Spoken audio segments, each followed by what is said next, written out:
Salut à tous, c'est Martien et aujourd'hui on se retrouve une vidéo sur Carva Space Program. Ah oui, aujourd'hui j'ai décidé de faire le F15, donc j'en avais déjà fait un, donc les images en parlent là justement.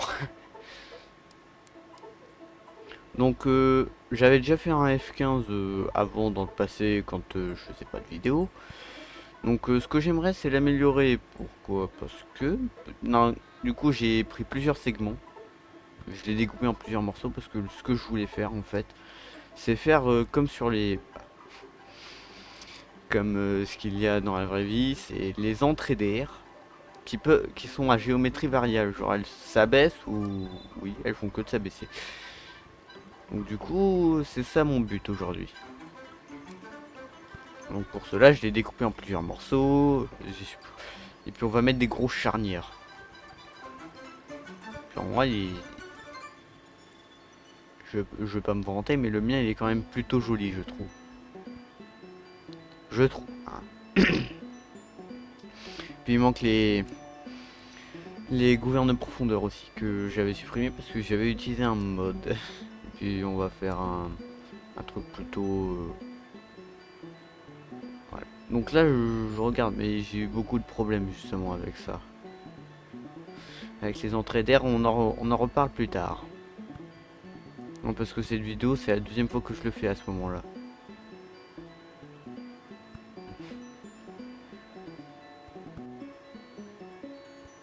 Pour donc le F15 qui est un avion de supériorité aérienne, celui qui a un ratio de beaucoup pour très peu. Non, parce qu'il a jamais été abattu le truc. Pour vous dire. Hein. Il a fait effectuer plus de 100 kills, il est pas mort. Bon, là, voilà, le problème, le voici. C'est le centre de portance. Voilà. Quand on bouge, bah, ça bouge. Oui, bon. Et je vais arrêter de faire des trucs comme ça. Bon, on va rajouter un empennage à l'arrière. Bon. Sinon, ça veut dire l'empennage à l'arrière, c'est un ajout de portance quand même. Hein. Donc, enfin, de la déportance dans ce cas-là. Parce que ça le fait reculer quoi. On en met deux parce que bon, c'est mieux d'en avoir deux parce que la symétrie. Hein. Ouais, il est beau quand même. Bon. Donc ce qu'on va faire. Il y aura des vols d'essai. Donc là, ce qu'il faudrait qu'on arrête. Plus tard, je sais ce qu'on va faire. On va diminuer le temps. Bah, il faut que quand j'appuie sur S, donc le tangage quand tu tires sur le manche, il faut que les rampes s'abaissent. Les rampes d'air. Parce que c'est à la base, c'est pour augmenter la manœuvrabilité. Enfin, c'est pas pour augmenter la manœuvrabilité, c'est pour avoir un. C'est pour que l'air soit meilleur dans le moteur. Donc, quand elles sont droites, c'est quand l'avion est hypersonique parce il y a une rampe en biais qui suit l'hypoténuse du triangle. Oui, bon. Du coup, ça fait que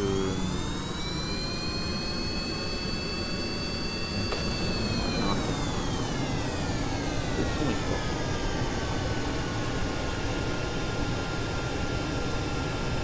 Donc là, il faut voir si le truc est instable ou pas.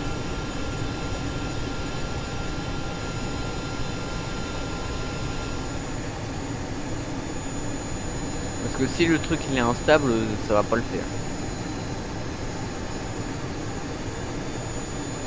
Bon, on arrive en bout de piste.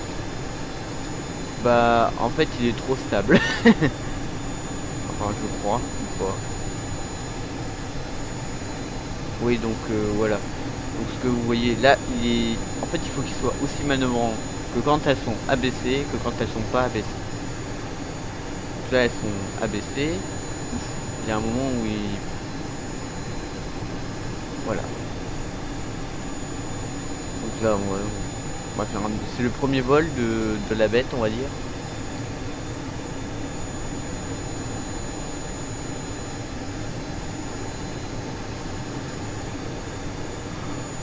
Je sais pas ce que je trifouille là, mais c'est pas ce que j'étais censé trifouiller à la base.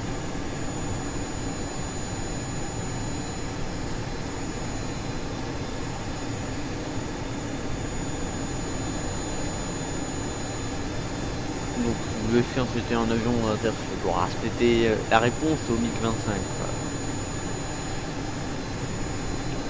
Le MiG-25 c'était intercepteur à haute performance, Mach 3, des gros missiles aussi. Bon. On a identifié le problème, maintenant il faut essayer de trouver une solution. Donc la solution, selon moi, c'est de soit d'ajuster le carburant, c'est ce qui va se passer, et aussi peut-être de diminuer l'angle où la rampe elle s'abaisse.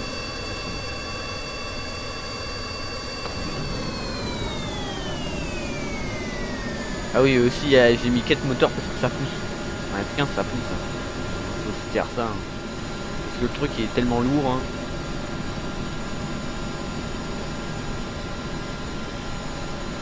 Et puis c'est un bel avion. Hein.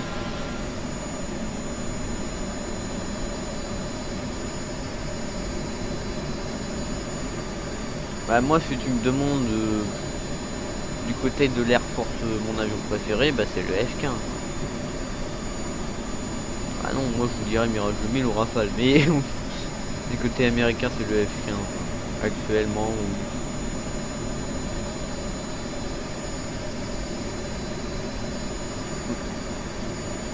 Ah, je pense qu'il y en a qui le savent, mais un F15 est rentré avec une aile en moins. Oui, parce que en fait c'est possible parce que le F15 est un avion à haute portance, qui a beaucoup trop de portance pour ce qu'il fait. Des petits bugs graphiques, mais ça, c'est pas grave.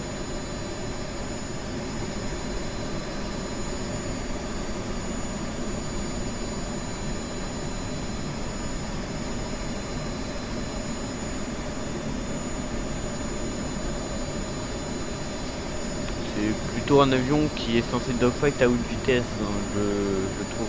Bon, quand je vois que la corner speed est à 400 nœuds, je me dis le truc il doit aller vite. C'est pas comme le Hornet avec ses 380 à peu près. Le Mirage il y en a pas, je pense. Bah sinon c'est soit 200 ou soit 400. C'est à ces moments-là où je trouve qu'il est il est très manœuvrant. Il y a quoi d'autre comme avion? Le F4 ça tourne pas. Le 31 ça tombe mais c'est chaud. Le F14 bah quand les ailes sont dépliées malheureusement qu'il faut. Donc ça serait plus aux alentours des 200 nœuds.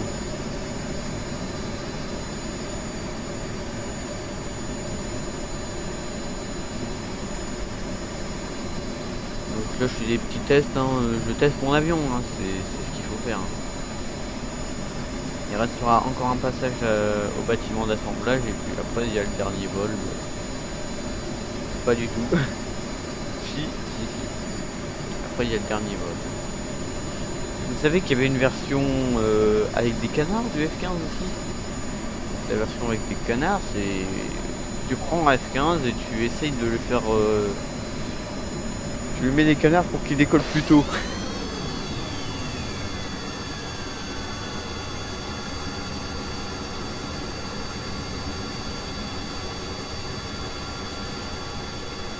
Ouais, j'essaie de regarder la vitesse, comment il monte, tout ça. Bon bah ça tombe pas. Un bel oiseau quand même.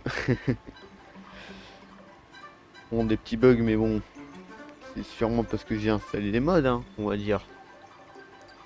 Bon, ces bugs comme ça, j'en ai jamais vu. Donc, mais au fait, plus il y a de mods, plus vous avez les bugs en fait. Donc là, on règle encore une dernière fois. Mais là, ça me paraît plutôt pas mal. Ça se baisse assez, mais pas non plus énormément pour en rajouter la masse. Avant-dernier test, enfin, vol. On va essayer de faire des beaux trucs. Le truc a tellement de puissance. Hein. Ensuite, j'avais pas mis les freins à 200%. Et vous avez vu la puissance là? On est en poussée sec. Hein.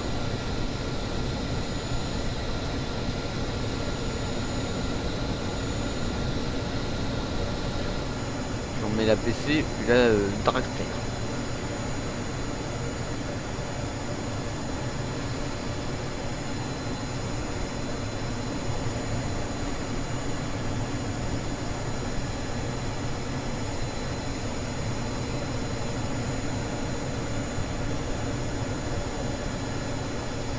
Bon, j'essaie de voir à quel point il est manœuvrant, il tourne plutôt pas mal, même si c'est pas excellent.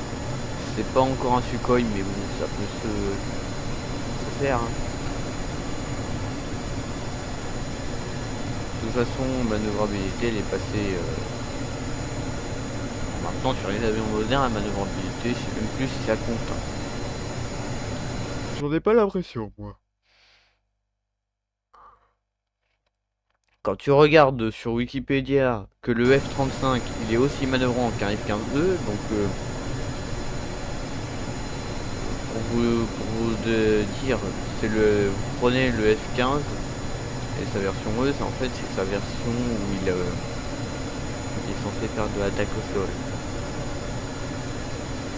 Donc il a des moteurs plus puissants, il génère plus de traînées, c'est tout ce qu'il a. Ouais, dans les grandes lignes. Du coup, c'est pas bon. Bon après, il y a toujours des exceptions. Hein. Toujours. Et puis là, avec leur F-47, je sais même pas ce que ça va donner. Hein. Genre le truc, genre on a plus l'impression. Voilà. Maintenant les avions, ils se ressemblent tous, j'ai envie de vous dire. Les canards, à Delta, il n'y a que ça maintenant.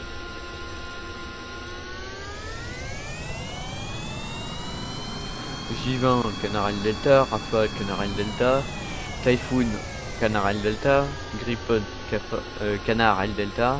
Oh, j'allais dire cafard quand même. On va tenter un J10 canard Delta. Et quoi d'autre en canard Delta?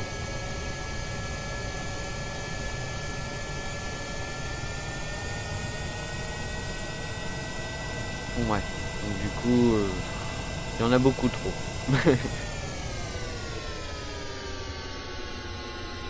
On va faire une approche. Moi, je regarde juste ma prograde parce que en fait, c'est ça qu'il faut regarder quand t'atterris. Donc, il faut que tu sois lent, que tu montes, genre comme ça, mais il faut que la prograde reste dans la partie orange, sans qu'elle devienne trop basse. Comme ça. Et puis là, on a fait un beau truc. Après, il freine parce que j'ai mis des freins de 100% du dernier vol.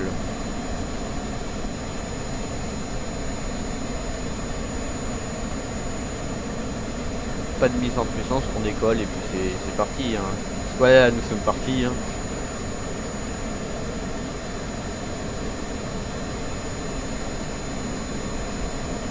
Donc on va faire le screenshot et puis enfin la miniature.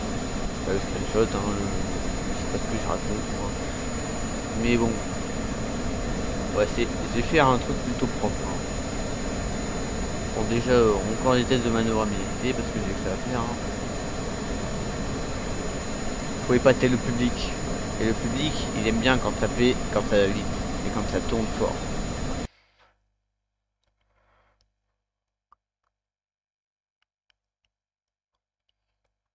Et quoi d'autre en canard et Delta? Bah je sais pas.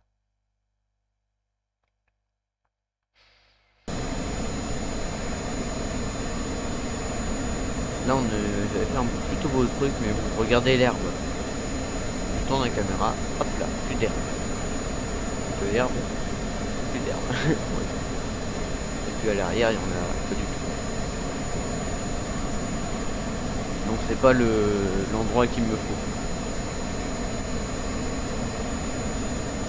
Donc là je suis pleine balle. Ouais, 200 mètres par seconde, c'est à peu près 400 nœuds, ouais. Oui, tout va bien, hein. Ah mais je fais des conversions moi. En général quand je pilote, j'ai une valeur, je la convertis et puis ouais, ok. Mais jamais moi je parlerai en kilomètres par heure. Hmm. Parce que là-bas,